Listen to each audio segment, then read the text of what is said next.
Honourable Member for St. Joseph.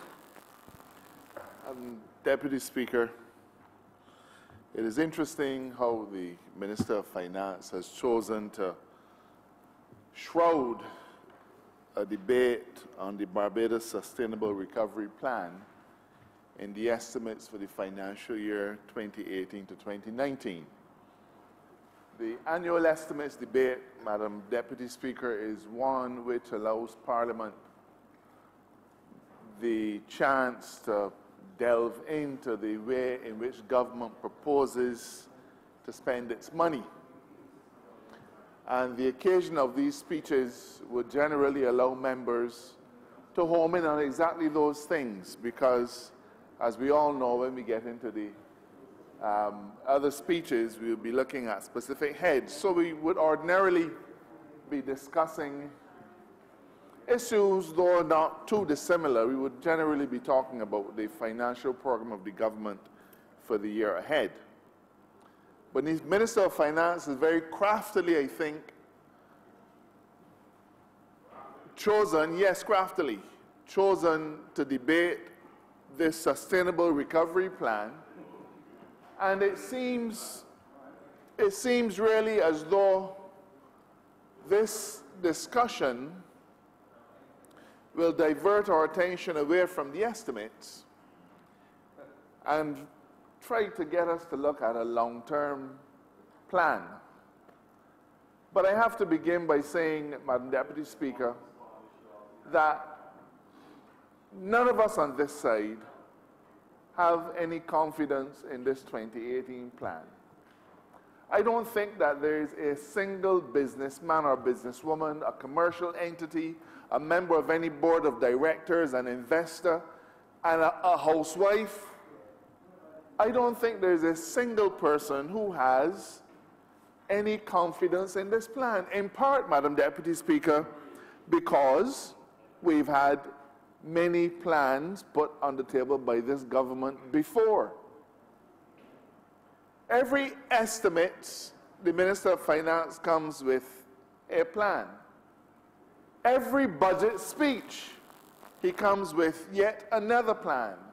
And we've also had various committees and special groups of advisors who, in the past, have helped to formulate plans for this recovery for Barbados, and nothing of it has ever crystallized. So why would we, Madam Deputy Speaker, 22 days before Parliament dies, perhaps less than 22 days before an election is announced, how could honestly this Parliament be expected to commend any recovery plan that is thrown at our feet almost as a desperation measure? You know, the Minister of Finance has praised the fact that the members of the social partnership have appended their hands and seals to this document. And I was very curious, because I had expected that when I looked to see what the social partnership members said, I was expecting that there would be some positive statements of affirmation about the plan. Perhaps it is my failing that I earn a living in part through words, because I will frequently look to see what is said and then look to see what is not said. Madam Deputy Speaker, if you look at what the Private Sector Association has said, you really have to ask if even they have any confidence. They have said in the opening paragraph that they believe the plan presents an opportunity to chart the recovery. Fair enough, every plan provides that. But at the end of their note, they praise the Oversight Committee, and they conclude by saying that this document represents an improvement in the collaboration of the social partners, which we should strive to further develop and build on in the future. That's it. So for the Private Sector Association, this document really serves as a demonstration of a collaborative effort. Well, Well, sir, when you look at what C2 Sahab said, they didn't say very much different. They said the plan is a result of rigorous discussions, but in their concluding paragraph, they too say that the Congress believes that the formulation and implementation of the recovery plan will strengthen the collaborative mechanisms and the workers' union. Again, in none of these notes can one glean the slightest bit of acclamation for this plan. It is almost, Madam Deputy Speaker, as if they have been dragged, pen in hand, and said, look, sign this here, because we got to put this out in the public domain. That's what it is. That's what it is. None of these individuals have given the slightest bit of testimonial for this plan. It reminds me of that poem by Yeats, where the most famous line is perhaps, things fall apart, the center cannot hold, mere anarchy is loosed upon the world. Now, Madam Deputy Speaker, unlike the members on that side, I've taken the trouble of reading the plan. I have. And the first thing that you notice, well, this Parliament is accustomed to sending things to parliamentarians late. They're unmannerly like that. It came last Friday, and we are here on Monday, and I have read it. And the member for St. Lucie would do well to open the book and read the first sentence. Madam Deputy Speaker, when you look at the plan, you will see, I have to tell you though, let me compliment the government designers, because this plan deserves 100% for artwork and graphics. It is 100 pages, exactly 100 pages, not a page more. It is so fancy, Madam Deputy Speaker, that the appendix is in the middle. The index is in the middle. The first half is just words. The second half is tables and graphs and appendices. But when you look at the town planning, because I really thought that we were going to see something novel, something new, something which would say to Barbadians that this government has finally grasped the direction that we have to go in. And we realize it is the same cold soup warmed up. Because when you look at the section on the town planner, at year 10 of their term, they said that they want to develop a mechanism to reduce the time to less than 6 months to get a construction permit in Barbados. Now, I have to tell you, language is an important thing. Nobody in Barbados talks about construction permits, but this government is known for getting things prepared outside the country, and they use foreign jargon. Has anybody in here heard of anybody talking about a construction permit? We talk about town planning permissions, not construction permits, but you all make that mistake all the time, keep doing it. But 6 months, they wait till year 10, with 22 days to go, to tell the country that part of their sustainable recovery plan is to reduce planning permissions to 6 months. Good Lord. They wait until year 10 to come up with this? How many sets of rigorous discussions did they really have to engage in to come up with this? Especially since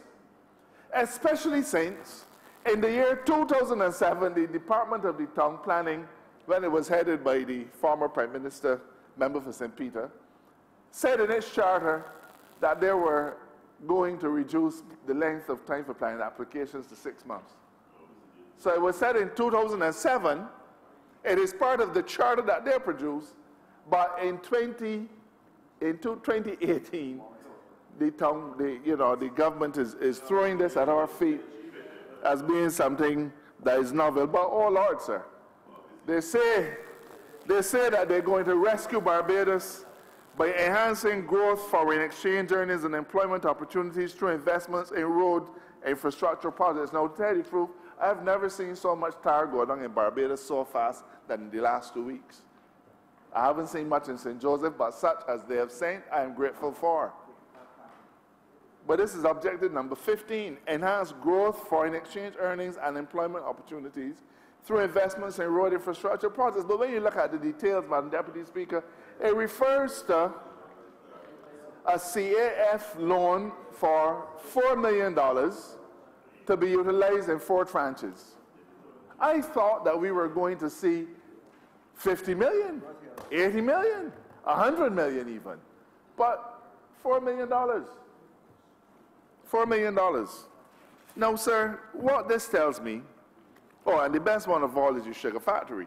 The best one of all. Because they shut down Andrew Sugar Factory about 6 years ago, get everybody in Barbados to plant river tamarind, all up and down Barbados, thousands of acres of river tamarind. Shut down Andrew Sugar Factory, told the world that we were going to build a $500 million factory, and yet at page 35 of this plan, there's a statement. There's a reference to the same sugar factory, and it has in brackets, the size and nature of this venture is yet to be determined. 6 years after they shut down the sugar factory in St. Joseph, they are now telling Barbados that as part of their Sustainable Recovery Plan 2018, that the size and nature of the sugar factory is still to be determined. So, what do we have, Madam Deputy Speaker? We have a Barbados, never mind all the glowing descriptions by the Minister of Finance.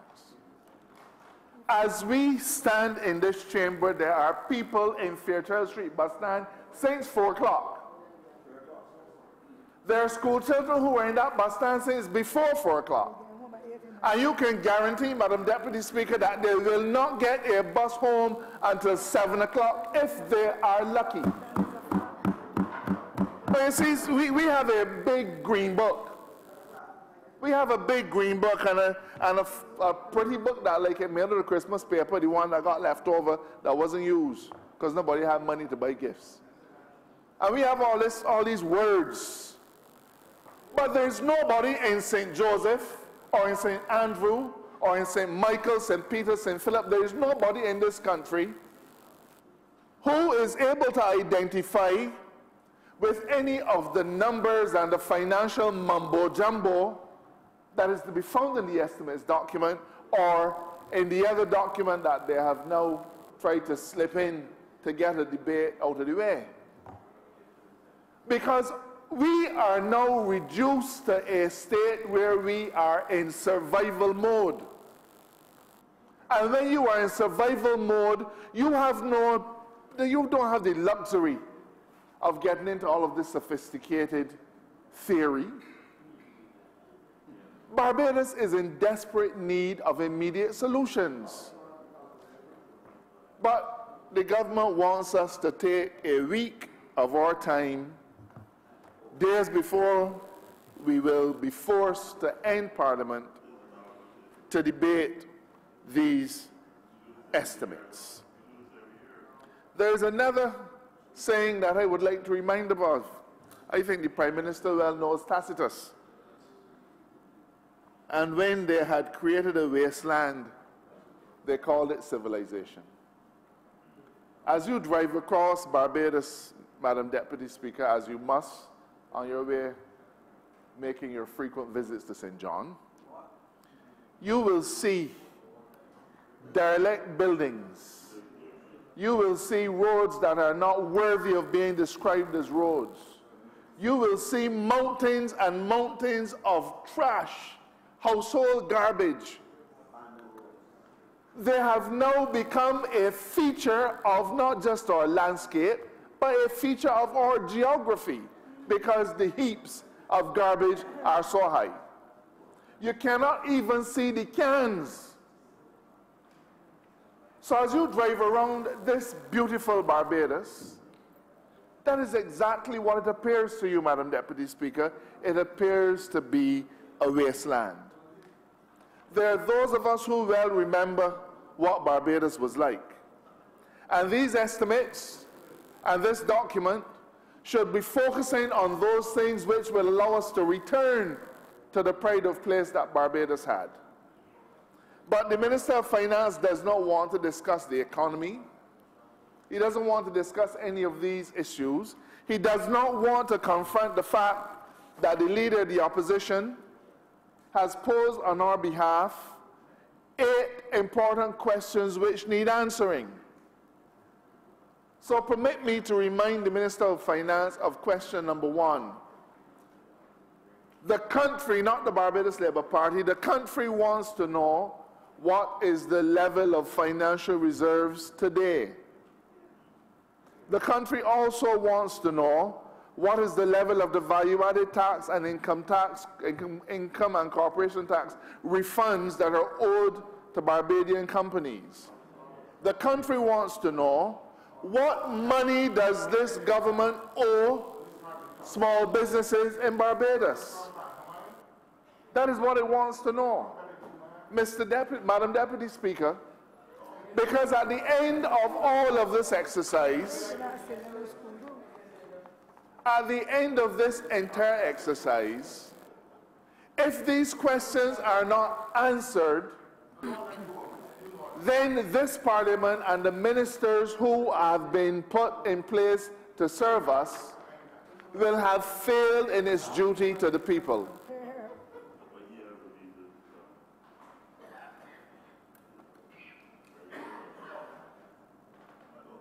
The duty of a Minister of Finance is not just one of trying to shepherd the country's finances, you know. The Minister of Finance has to be in a position to inspire Barbadians with hope.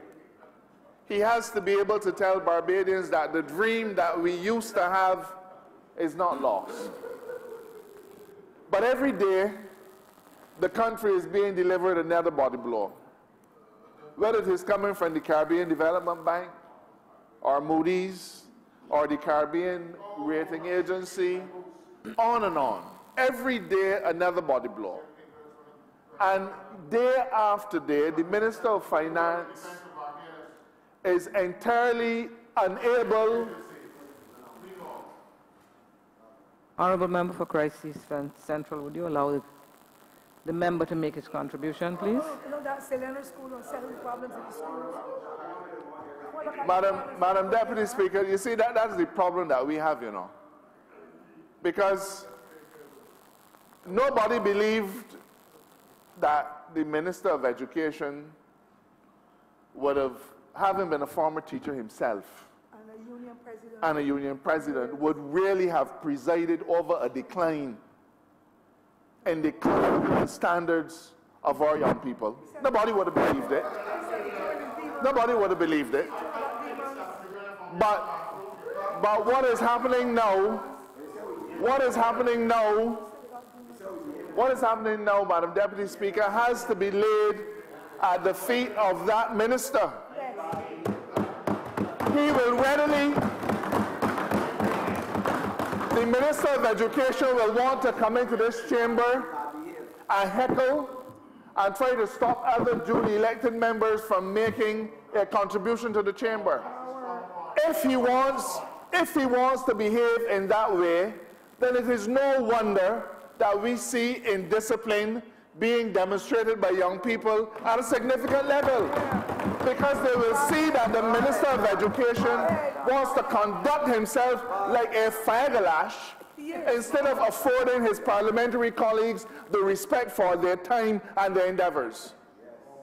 We have a young boy today in hospital, critical, the victim of a stabbing.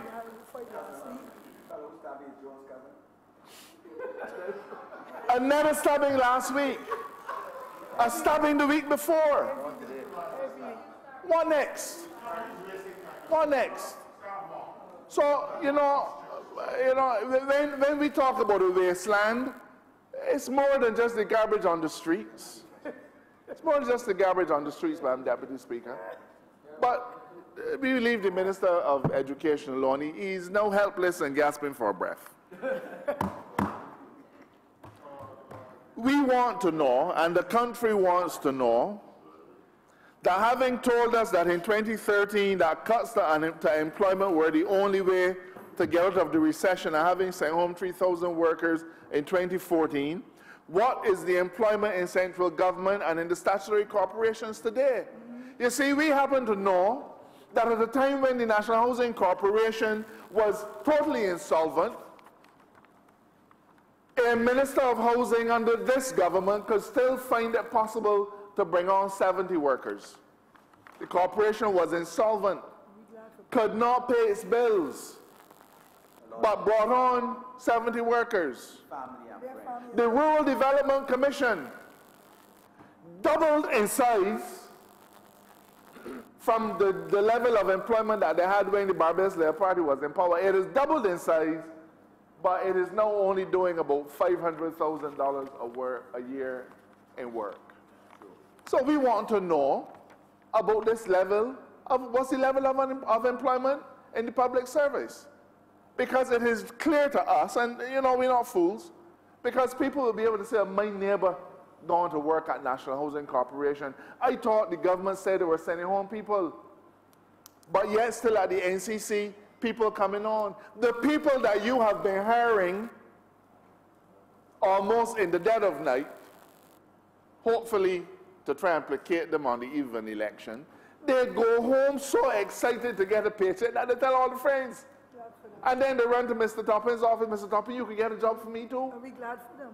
I'm glad for them, but you're not hiring them in secret. No point trying to hire them in secret. So you can't, on the one hand, say that we have to deal with the issue of transfers. You can't, on the one hand, say that we have to deal with the issue of transfers while bringing on so many people. The two things are not consonant. So tell us, what is the employment level in central government and the statutory corporations? The minister needs to tell us how he intends to create the room, the fiscal space, to be able to renew our crumbling infrastructure, because this piffle, I don't want to call it piffle, this piffle in this book, which talks about earning foreign exchange through building roads. I wonder how they get that do, though. I'm not sure how you earn foreign exchange by building roads. I'm having a little trouble with that. But, you know, telling us that you're getting $4 million US from a CAF loan. I have roads in St. Joseph that the Ministry of Public Works are saying will take $5 million to fix. So if I got roads in St. Joseph that will take $5 million to fix, this $4 million loan isn't going to cut it. So tell us, Mr. Minister of Finance, how you intend to create the fiscal space to be able to provide the roads, the road infrastructure that we are accustomed to having.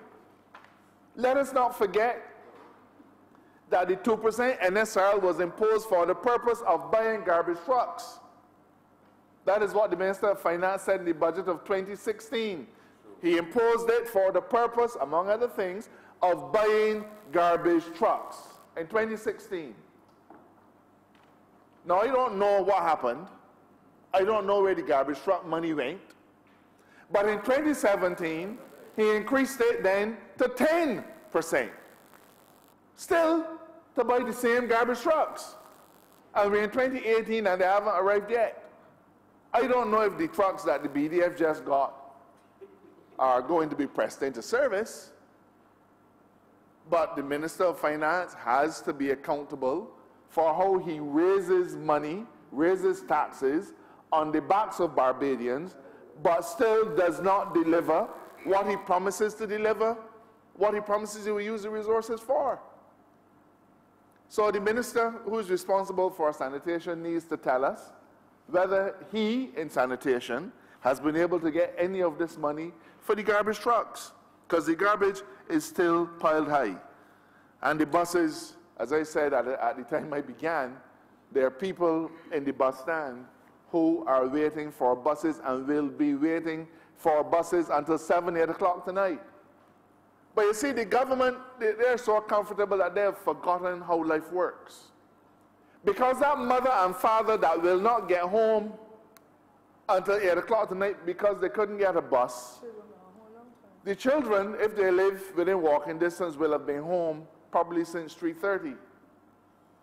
And the children who are in the bus stand waiting until the same 8 o'clock, have to push with adults to get the few buses that exist. So you got mother and father and child getting home at 8 o'clock. Somewhere in there, the mother has to cook, clean, take care of, and prepare for the next day. The child probably has to do homework. The parent has an opportunity to go to the PTA meeting. Does this government truly understand what they are doing to our society when you can allow the number of buses on the road to drop from 220 to a trifling 60?